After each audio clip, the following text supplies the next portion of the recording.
Lecture 3. How characters are different from people.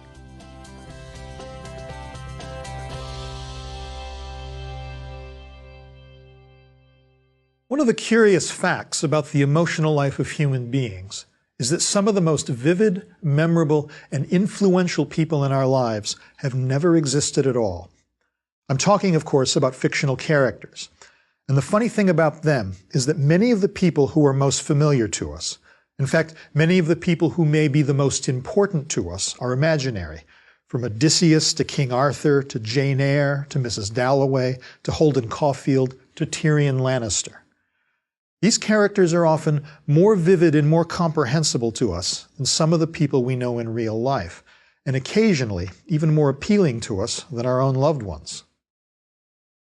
Anyone who enjoys storytelling, from tales told round a campfire to novels and short stories to movies and television, willingly consents to a shared illusion. We understand that the characters we read and watch are not real, but we allow ourselves to react to them as if they were. The best-known characters, in fact, are instantly recognizable to millions of people all over the world.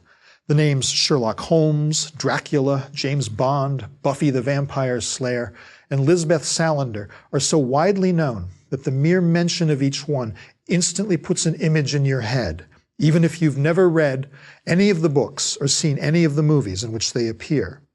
These characters are an essential part of the common cultural currency of humankind. More importantly for our purposes, though, these imaginary people are the very foundation of the craft of fiction. You often hear people talk about the difference between character-driven stories and plot-driven stories, with the implication that the people in character-driven stories are richer, more complex, and more realistic than the people in plot-driven stories. And while that's sometimes true, it isn't always. From the simplest and most accessible pop fiction to the most challenging and ambitious literary fiction, every narrative begins with its characters. To put it simply, you can have a character without a story, but you can't have a story without characters. We might even say, with apologies to George Orwell, that all fiction is character-driven, but that some fiction is more character-driven than others. Every story or novel is about the psychology and/or behavior of people, or, in the case of fantasy, science fiction, and children's literature, about characters who may not actually be human beings, hobbits, aliens, little engines that could, but who are basically substitutes for people. But for all their vividness and appeal, fictional characters are fundamentally different from real people, and not just because characters are imaginary and real people are, well, real. It seems to me there are three fundamental differences between real people and the characters in fiction. I'd like to talk about each one in turn because I think it will help you think about how to create your own characters. The first reason characters are different from real people is that they are simpler than real people. Writers love to talk about how complex and layered and mysterious their characters are, and it's true, they often can be. It's pretty much a critical commonplace that you can never quite get to the bottom of Hamlet, for example, that there are countless different interpretations of Hamlet's thoughts and behavior in the Shakespeare play that bears his name. And there are certainly many, many other examples of rich, layered characters. The everyman Leopold Bloom in James Joyce's Ulysses, the idealistic young Dorothea Brooke in George Eliot's Middlemarch, the title character in Virginia Woolf's Mrs. Dalloway. But even these characters, as great as they are still necessarily simpler than the least interesting real person you have ever met. A fictional character is constructed out of a few thousand words by a single writer, whereas a real person, even an uncomplicated one, is the product of millennia of heredity, centuries of culture, and a lifetime of experience. The best a fictional character can do is suggest a real person, not replicate one. They only have the illusion of complexity. Indeed, their very simplicity is what makes them so vivid, because we can, by the end of a story or a book or a play, see a fictional character whole in a way that we can't with most real people, even the ones we know intimately. But again, this wholeness is an illusion. In Hamlet, for example, we only see a few days of his life, and even in larger scale works, we never see as much of a character as we could a real person. Take, for example, John Updike's epic quartet of novels about Harry Rabbit Angstrom, a mid-20th century white middle-class American everyman. Through 4 novels, Rabbit Run, Rabbit Redux, Rabbit is Rich, and Rabbit at Rest, we see Rabbit in enormous detail, from the age of 26 to his death in his early 50s. But even so, each novel only shows a slice of Rabbit's life lasting a few months, while whole years of his life go unrecorded or only hinted at in flashbacks. By the end of the last novel, when Rabbit is dying in a hospital bed, we feel like we know everything there is to know about him, and that powerful illusion is partly the result of the fact that he is, in the end, even after all those pages, simpler than a real man. And yet that illusion, that uncanny vividness, that feeling we get with a great story or a great book that we're meeting someone real and not imaginary, remains very powerful. And that brings me to the second reason fictional characters are not like real people. Namely that fictional characters are made up only of the most dramatic and/or the most representative moments of their lives. This is part of what I mean when I say that fictional characters are simpler than real people, and that even a complex character can only suggest a real person, not replicate one. We all live through moments of drama that might make for good stories, but the vast majority of our lives is made up of an endless chain of ordinary moments laid out one after the other. These moments are of no interest to anyone else, and sometimes not even to us. When we write stories, however, we leave out all the ordinary, boring parts. The story of Hamlet starts when he learns from his father's ghost that his father was murdered by his uncle and his mother so that his uncle could be king. You can't have a more dramatic setup than that. The rest of the play is about how Hamlet deals with this information, and though, of course, he rather famously spends much of the play dithering at great length, the fact remains that by the final scene, he's managed to kill, or cause to be killed, everyone he thinks has wronged him, and even a few people who haven't. By contrast, a version of Hamlet that reproduced every single moment of his life would be both impractical and tedious. Impractical, by virtue of the fact that such a story would take as long to read as it did to live. Nobody would sit through a play that lasted 30 years. Indeed, you can't even get some people to sit through the 4 hours the play usually takes. We wouldn't want to watch Hamlet sleeping for 8 hours, or reading, or eating, or doing his laundry. The life of a real person goes on and on and on without stopping, with no scene breaks or dramatic structure. But in a narrative, you only want to see the moments where Hamlet confronts his uncle or his mother or the other people he holds responsible for his father's death. Not all narratives are like this, of course. There are some books and stories that actually do try to reproduce the minute-by-minute progression of everyday life and try to make it interesting. This is why I said that in fiction, we see either the most dramatic or the most representative moments of a character's life. The high modernist novels Ulysses and Mrs. Dalloway each take place over a single day, and not especially dramatic days at that. Instead, we watch Leopold Bloom in Ulysses and Mrs. Dalloway from moment to moment throughout their day, paying close attention to their point of view with occasional flashbacks to important moments in their past. There is a death in Mrs. Dalloway, but it doesn't happen to her or to anyone she knows, and what we see of her is pretty ordinary. But even with a seemingly all-inclusive narrative such as this, we only see a few hours of Mrs. Dalloway's day, not a complete record of every moment from dawn to dusk, just enough to give us a vivid picture of her world and how she sees it, so that by the end, we feel as if we really know her. Even when a writer is focusing on representative moments and not the more dramatic moments of a character's life, she is still selecting only those moments that will tell us the most about the character. But there's another, deeper reason why fictional characters are different from real people. And to explain this third reason, I want you to think about how you know people in real life. Start with the people you know most intimately. How do you know your spouse, your children, your parents, your friends? The question is simple, and so is the answer. You know your family and friends by what they look like, by what they say, by what they do. To these three ways of knowing them directly, let's add a fourth, less direct way. You also know the people in your lives by report. That is, you know them by what other people tell you about them. And when we add this fourth way of knowing, knowledge by report, we can expand our experience of real people beyond our personal relationships to include all the real people we have ever heard about, from the friend of a friend who made a fool of herself at a New Year's Eve party, to the movie star whose love life is endlessly chronicled on the internet, to the Roman Emperor Claudius, whose stuttering speech we learn about from history books. Obviously, the further a person is from us personally, the less intimate our knowledge is, and the more it depends on the report of others. I know my brother Tom pretty well because I've spent a lot of time in his company, whereas I know the actress Meryl Streep only because I've seen her in movies and interviews.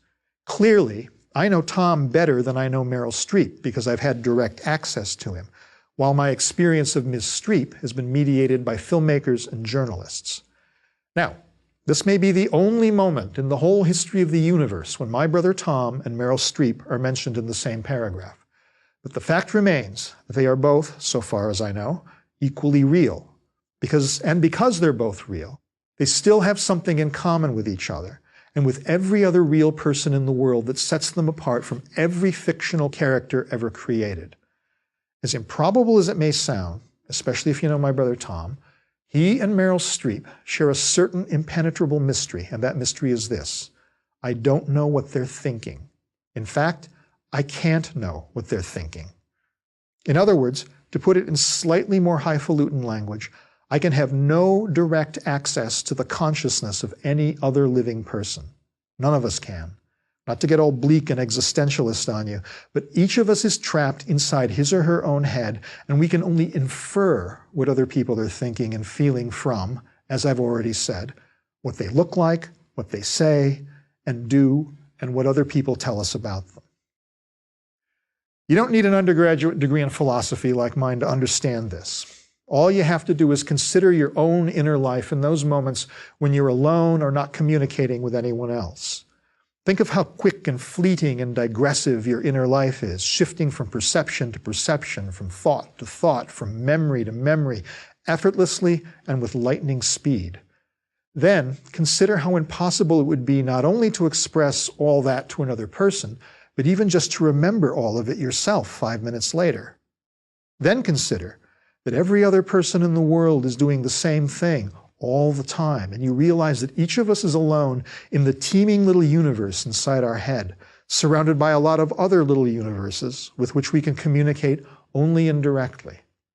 So, just when you thought I was never going to get around to it, the most important difference between fictional characters and real people turns out to be that the author can, if he or she chooses, let us know exactly what a fictional character is really thinking or feeling. We can know a fictional character the way the fictional character knows him or herself. In fact, we can know a fictional character as well as we can know ourselves. In fiction, we can have direct access to the consciousness of another human being in a way that we simply cannot in real life. In his book, Aspects of the Novel, the great English novelist E.M. Forster puts it succinctly: fictional characters are people whose secret lives are visible, whereas we, by which he means real human beings, are people whose secret lives are invisible.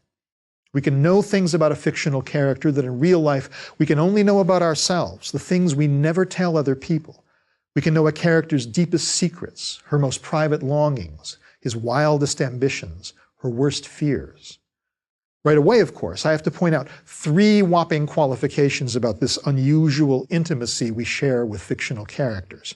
And the most whopping qualification of all is that this intimacy is an illusion. It's not real intimacy, obviously, because the character sharing his or her innermost thoughts with us isn't really a person. As I said earlier, fictional characters are just words on a page. Not only can't they have innermost thoughts, they can't have any thoughts at all. The second qualification is that what feels like direct access to another consciousness isn't direct access at all, but is mediated through the talent, craft, and imagination of the writer. Taken together, these 2 qualifications leave us with a paradox. Because fictional characters are presented to us by a writer who is a real person, we know fictional characters only by report, the way we know the real people who are the most distant from us, the way I know Meryl Streep, for example. And yet, Through the genius of Virginia Woolf, I feel like I know the character Clarissa Dalloway not only better than I could ever know Meryl Streep, but perhaps even better than I know my brother Tom. And even though my brother Tom is real, and all appearances notwithstanding, infinitely more complex than Mrs. Dalloway, whose existence consists of only a few thousand extremely well-chosen words in a book, the fact remains that if you asked me at any given moment in Tom's life what he might be thinking, I can only guess. I can never be sure. But I can tell you with absolute certainty what Clarissa Dalloway is thinking at any given point in the novel that bears her name. This paradox is at the heart of the power of fiction to thrill and move us. All we're really getting are the imaginary thoughts of an imaginary person, as invented and reported to us by the writer. But we feel as if we're getting not only something real and immediate, but something we would never otherwise see, namely the world through someone else's eyes, unmediated. It's one of the reasons that the act of reading fiction can feel so private and intimate, even illicit, because we feel like we're getting a look backstage, behind the curtain, where normally we're not allowed to go. As Forster puts it, it is the function of the novelist to reveal the hidden life at its source. It's only an illusion of intimacy, but it's such a powerful illusion that at its best and most sublime, the book in our hands disappears, the voice of the author disappears, the world around us disappears, and we are fully engaged in the fictional world and at one with the character. But here's the third and final qualification. Even though every writer could, if he or she wanted, put us in the heads of their characters, not all of them do. The amount of access a writer allows us to have with the mind of a character varies on a continuum from complete intimacy at one end to no intimacy at all. At one end, we're like mind readers, but at the other, we're like a surveillance camera, learning no more about a character than we would learn about them from real life. Most fiction, in fact, falls somewhere in the middle, where most of what we learn about a character is through action and dialogue, but with occasional access to their thoughts. Now let's take a look at 3 different examples of 3 different spots on this continuum, from 3 books published within a few years of each other. At the most intimate end of the continuum is Mrs. Dalloway, which gives us one day in the life of Clarissa Dalloway, an upper-middle-class woman living in London in the years after the end of World War I. Published in 1925, Mrs. Dalloway is written in the style we call stream of consciousness, by which the narration keeps very close to the consciousness of its characters, shifting from perception to perception, from thought to thought, and from memory to memory effortlessly and with lightning speed, attempting to evoke, if not actually reproduce, the quicksilver nature of human consciousness. Here's Mrs. Dalloway walking up Bond Street in London on a summer's day shortly after World War I, going out to buy flowers for a party she's hosting that evening. Bond Street fascinated her. Bond Street early in the morning in the season, its flags flying, its shops, no splash, no glitter, one roll of tweed in the shop where her father had bought his suits for 50 years, a few pearls, salmon on an ice block. That is all, she said, looking at the fishmongers. That is all, she repeated, pausing for a moment at the window of a glove shop where before the war you could buy almost perfect gloves. And her old Uncle William used to say, "A lady is known by her shoes and her gloves." He had turned on his bed one morning in the middle of the war. He had said, "I have had enough." Gloves and shoes, she had a passion for gloves, but her own daughter, her Elizabeth, cared not a straw for either of them. There are a lot of things I could say about this brilliant passage, but mainly what I want you to notice is that even on a first reading, you can see how the prose relates the thoughts of Mrs. Dalloway at the very moment she thinks them, in a way that's simply not possible for an outside observer to do in real life. If you were standing next to a real Mrs. Dalloway on that London street in 1921, all you would see would be a middle-aged woman of aristocratic bearing, gazing absently at items in a shop window. Even if you knew her and could ask her what she was thinking, the mere translation of her thoughts into speech would change what was happening in the literary version of Heisenberg's uncertainty principle. The very act of asking the question would change the result, because she would no longer be alone in her own head, but talking to another person. You could never know the real woman the way you know Mrs. Dalloway through Virginia Woolf's prose, when you are eavesdropping on her private thoughts. Now let's take a look at another remarkable book published in 1925, F. Scott Fitzgerald's The Great Gatsby. This book is narrated in the first person by Nick Carraway, who introduces himself in the book's famous opening passage.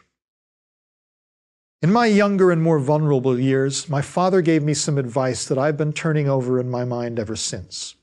Whenever you feel like criticizing anyone, he told me, just remember that all the people in this world haven't had the advantages that you've had. He didn't say any more, but we've always been unusually communicative in a reserved way, and I understood that he meant a great deal more than that. In consequence, I'm inclined to reserve all judgments, a habit that has opened up many curious natures to me and also made me the victim of not a few veteran bores. The abnormal mind is quick to detect and attach itself to this quality when it appears in a normal person, and so it came about that in college I was unjustly accused of being a politician because I was privy to the secret griefs of wild, unknown men. Most of the confidences were unsought. Frequently I have feigned sleep, preoccupation, or a hostile levity when I realized by some unmistakable sign that an intimate revelation was quivering on the horizon. For the intimate revelations of young men, or at least the terms in which they express them, are usually plagiaristic and marred by obvious suppressions. Reserving judgments is a matter of infinite hope. I am still a little afraid of missing something if I forget that, as my father snobbishly suggested and I snobbishly repeat, a sense of the fundamental decencies is parceled out unequally at birth. When we compare this with Mrs. Dalloway, we discover a curious thing about this passage. Even though Nick Carraway is speaking in the first person directly to the reader in his own voice, this passage is less intimate than the passage from Mrs. Dalloway, where we had direct access to Clarissa Dalloway's every thought during a particular moment. We learn something about Nick's history in this passage. We learn something about his moral character. Because of the lapidary elegance with which this passage is written, we get the impression that he is holding a great deal back.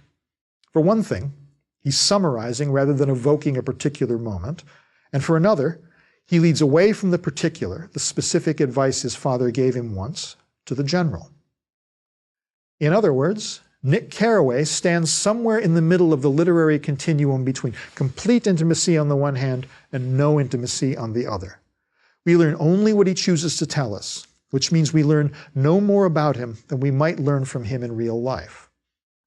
I'll talk much more about point of view and voice in later lectures, but for now, I just want to emphasize that the sort of intimacy with a character that I'm talking about, that direct access to a character's thoughts, does not necessarily depend on what voice or point of view the author adopts. The first person can be less intimate than the third. My third example comes from a book that was published in 1930, only 5 years after Mrs. Dalloway and The Great Gatsby, namely Dashiell Hammett's classic detective story, The Maltese Falcon. Hammett's main character, the private detective Sam Spade, appears in every scene in the book, and we see the entire story from Spade's point of view. We get a very detailed physical description of Spade, who we're told looks rather pleasantly like a blonde Satan. We also get very detailed descriptions of his physical gestures and actions, including a whole paragraph on how he rolls a cigarette. And we get lots and lots of dialogue, in much of which he isn't necessarily telling the truth. But what we never get, not once in the whole novel, is direct access to what he's thinking, the way we do with Clarissa Dalloway. And because The Maltese Falcon is in the third person, Spade does not directly address the reader the way Nick Carraway does. Everything we know about Sam Spade, we learn from observing him move and listening to him talk, the same way we would in real life. At the end of the book, Spade has to decide what to do with Bridget O'Shaughnessy, the femme fatale who murdered his partner, but with whom Spade may or may not have fallen in love. It's an extreme situation, the very stuff of melodrama. Do I rat my lover out to the cops? And Spade's thoughts must be racing even faster than Mrs. Dalloway's. But instead of plunging deep into his thoughts, the way Woolf does with Mrs. Dalloway, or letting Spade speak directly to the reader, the way Fitzgerald does with Nick Carraway, Hammett lets us listen instead to a sweaty-palmed climactic scene in which Spade thinks out loud on the fly, trying to square his love for a deceitful, murderous, but seductive woman with his sense of self-preservation. After listing all the reasons for turning her in, he gives her the only reason he can think of not to. Now on the other side, we've got what? All we've got is the fact that maybe you love me and maybe I love you. You know, she whispered, whether you do or not. I don't. It's easy enough to be nuts about you. He looked her hungrily from her hair to her feet and up to her eyes again.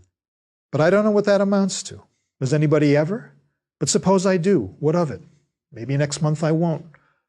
I've been through it before when it lasted that long. Then what? Then I'll think I played the sap. And if I did it and got sent over, then I'd be sure I was the sap. Well, if I send you over, I'll be sorry as hell. I'll have some rotten nights, but that'll pass. Now, this may not have the complexity or depth of Mrs. Dalloway, and the prose isn't nearly as elegant as Fitzgerald's, but it's still a vivid portrayal of a man wrestling with a bad situation. It also vividly evokes the moral universe of Sam Spade, where love is primarily erotic and never lasts long, and where the worst humiliation he can think of is being played for a sap by a conniving woman. We may not have access to Spade's thoughts, but we have direct access to the dark and morally labyrinthine world in which he lives. Hammett may not choose to show us every fleeting shift of Spade's consciousness the way we follow the flickerings of Mrs. Dalloway's thoughts on Bond Street. But Hammett understands Spade and his moral universe every bit as deeply as Woolf understands Clarissa Dalloway's, or as deeply as Fitzgerald understands Nick's. With these three examples, I think you get an idea of the range of possibilities for getting into a character's head, from complete intimacy to complete opacity. The fact that Nick Carraway withholds something of himself and that Sam Spade's thoughts are completely blocked off from the reader may seem to contradict what I said earlier about how fictional characters are different because we can tell what they're thinking. But I contend that it still holds true, because even if the author chooses not to show us what a character's thinking, he could if he wanted to. Even in novels that do not reveal the consciousness of their characters, that impossible intimacy with people who never really existed is always present underneath the narrative, even if the writer chooses not to show it to us at every point or even at all. Dashiell Hammett and F. Scott Fitzgerald know the hearts of Sam Spade and Nick Carraway every bit as intimately as Virginia Woolf knows Mrs. Dalloway's, but because they are writing different sorts of books than Virginia Woolf was, they choose to withhold that information. And yet that intimate understanding is there, even if the reader never sees it, holding up the characters like the unseen superstructure of a building. To quote E.M. Forster one more time, we know a character in a book is real when the novelist knows everything about it. Now here's an exercise to help you get some first-hand experience with some of the issues I talked about in this lecture. Think of it as the literary version of that old body-swapping comedy, Freaky Friday. Try to rewrite the scene of Mrs. Dalloway walking down Bond Street in the first-person style of The Great Gatsby, or perhaps in the terse and more literal-minded approach of Dashiell Hammett. In other words, see if it's possible to evoke Mrs. Dalloway by having her tell us what she's thinking directly, or by simply describing what she does or says as she moves through the scene. And conversely, see if it's possible to apply Virginia Woolf's stream of consciousness technique to Sam Spade's hard-boiled world and still keep the scene tense, energetic, and suspenseful. None of these approaches may turn out to work, but it might be a lot of fun to try. At the very least, you will learn something about the limits and possibilities of each approach. In the next lecture, I'll be talking about how you can use both imagination and observation to create characters, and we'll look at examples from Jane Austen, Charlotte Bronte, and yours truly. Through the special relationship that fiction and only fiction can have with its characters, we can have the sort of intimacy with other people, albeit fictional ones, that we otherwise only have with ourselves. Even if we take into account the wide variety of ways that writers of different backgrounds and temperaments use characters, fiction allows us what Forster calls the illusion of perspicacity and of power, and broadens our understanding of what it